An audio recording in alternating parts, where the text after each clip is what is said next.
استنفرت الأجهزة الأمنية بولاية أمن الدار البيضاء منذ ليل الثلاثاء عناصرها بمختلف الشوارع العاصمة الاقتصادية ومداراتها، وذلك قبيل ساعات من وصول الملك محمد السادس إليها. وأشرف الملك محمد السادس اليوم الأربعاء بالدار البيضاء على إعطاء انطلاقة الحملة الوطنية للتضامن 2017 في نسختها 19 تحت إشراف مؤسسة محمد الخامس للتضامن، وذلك تحت شعار دعم التعاونيات النسوية من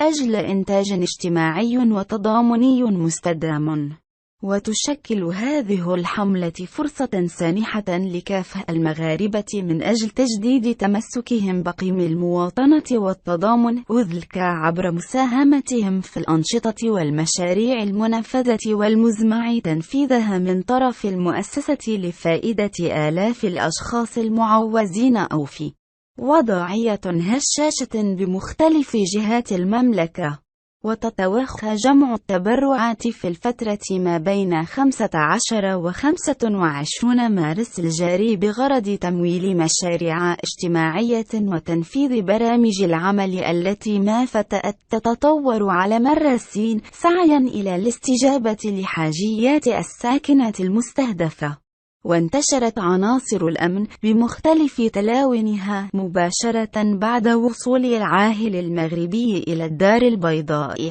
قادما إليها من رحلة قادته لأسابيع إلى دول إفريقية، والتي توجت بعودة المغرب إلى الاتحاد الإفريقي قبل أن يختتم جولته من دولة الكوت ديفوار. وحلت بالعاصمة الاقتصادية للمملكة تعزيزات أمنية من مدن أخرى، وذلك من أجل ضمان عدم حدوث مشاكل أمنية خلال فترة مقام الملك بالمدينة، لا سيما أنه من المنتظر أن يقوم بإعطاء الانطلاقة لمجموعة من المشاريع التنموية بجهة الدار البيضاء سطات.